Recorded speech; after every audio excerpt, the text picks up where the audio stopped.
Hello, beautiful friends. It's Willow here. I wanted to come and talk to you very briefly about emergency food prep or emergency prep. I'm going to move this back a little bit. And in particular, I wanted to bring up supplements. So, myself, having watched, as you all have, the COVID pandemic, whether you believe it or not, I'm not going to debate politically what I feel. It's irrelevant.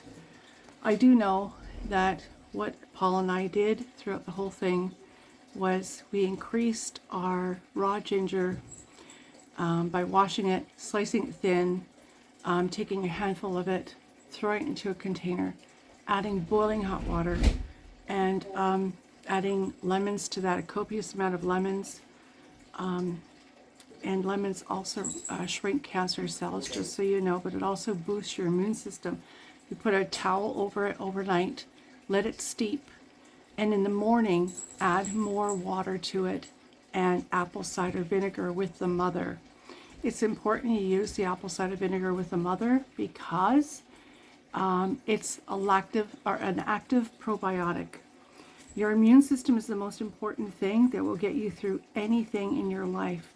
We were introduced to COVID and neither one of us had it, though 4 people were in our home that were later on that day diagnosed with it.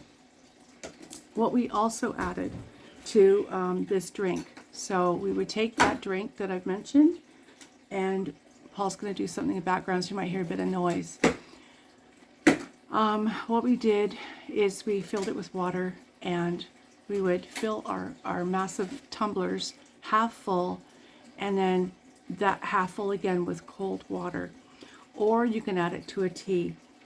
When you take care of your immune system, it's going to fight off. Your immune system will kick in and fight off everything it has to. Now, kelp is known to help your immune system, but you can get too much kelp. So I can't tell you to have it, but I can say kelp is good for you, but too much of it will introduce iodine, and that can be fatal. If you have it, maybe every couple of days, it can improve your digestion. It can improve weight loss, hair loss, blood cells in moderation, and sensory perception. That was another thing, because I have this written down. Ginger is the other thing. So besides the ginger that we were taking raw, we introduced to ourselves the ginger in this bottle. Not necessarily this one, but ginger. It's just nature's way. I think we probably got it. I probably got that online on Amazon. Now, ginger I take every day. Haven't today. I'll take one. Sensory perception, serotonin, and dopamine. So that's important if you have depression, suicidal thoughts, PTSD, dementia, or anything like that. However, that cannot take the place of the medication that you are on or should be on. And I am not a physician. I am not a doctor. This is a disclaimer. I use it for indigestion and for stomach, issues, because it helps with that. As far as emotional issues, I have no experience with that, nor do I claim that it works on that. I'm just saying what was said to me. So, but it does release serotonin and dopamine. It does work on depression. It works on building your immune system is the most important thing. And I would think that rather than rather than dry and ground like this, the ginger that would be best for you, I feel, and I'm sure Paul would possibly agree, is like the 30 pounds of ginger, and I have a video on that. Take a look at how I prepared it. I just bought it, 30 pounds. I'm going to buy another 30 pounds, and I'm going to put it in my sterile sinks. I'm going to wash them and sterilize them. I'm going to trim them up. I'm going to put them through my processor on the thinnest slice possible and throw them into a Ziploc bag. I think I got 12 Ziploc bags out of 30 pounds. And all you do with that, once it's frozen and you need it, take it out of the, I was going to say out of the oven, take it out of the freezer, smash it off, put a chunk the size of your hand or smaller of the palm of your hand is what I'm talking about, and put boiling hot water. Even if it's frozen, just add boiling hot water, add some apple cider vinegar, add 2 or 3 lemons, and put a cover over top of it that can breathe, okay? And just let it procure overnight. So tea towel over top, let it procure, and start that every single day. So you let it procure. In the morning, you'll fill your container full of cold water and let that sit. Doesn't matter how long. There's no rhyme or reason to this. It just works.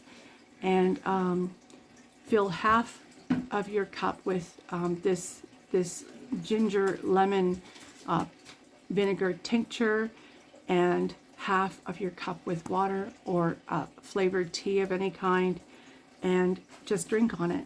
You know, you could also throw it into a shake, into a green shake, and have that. But get onto something that's going to take care of your immune system daily, and you know, start taking care of yourself as natural as possible. And that's probably the cheapest, easiest way. Lemons and ginger and vinegar, and it's so good for you. You know, there's other things called Four Thieves vinegar with, you know, a lot more vinegar in it. It tastes like crap. I've had it, and it's got red hot chili flakes. I couldn't take it, but yeah, I believe there's a bad reaction there. But there are things, you know, out there, different recipes you can come up with to take care of yourself. And do think about war times. You know, First World War, Second World War. What did farmers do to take care of themselves? I'm going to tell you a brief story. My youngest brother, crashed his head, the top of his skull, the crown, on the corner of Grandma's cement stairs.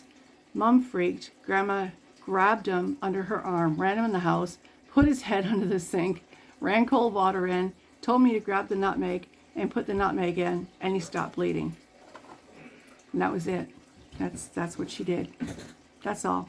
No hospital, no emergency room, no making the kid feel bad. He was playing 2 minutes later, and we just made sure he didn't go to sleep.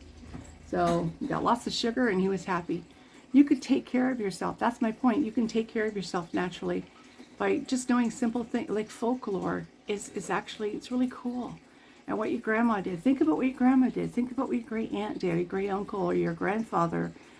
Farmers, you know, your in-laws. You know, I remember, I think the first time I ever met Paul's grandfather, Grandpa Braden, he was doing a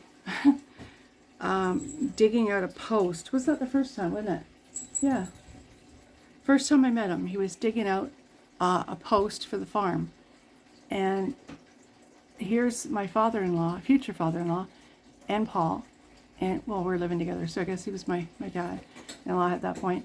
But here's Paul, you know, young, strapping buck of, you know, like 21. And here's his dad, you know, an older gentleman, but still. And then there's his grandfather doing this hard work. And I thought, what the heck? What are these people doing? Here's 2 healthy men. And here's an old guy digging a fence post. But he did it. Why? Because he was a farmer. He lived a long, healthy age. And you know, he was 90 some odd years old. And you know, Grandma passed away first. Do you know what he thought of before he died? Do you know where he went back to in his head? Which is so sweet, so romantic. Well, I guess he couldn't think of Grandma because that brought too many memories. But he went back to a time where he was feeding the chickens. And he was happy in the farm.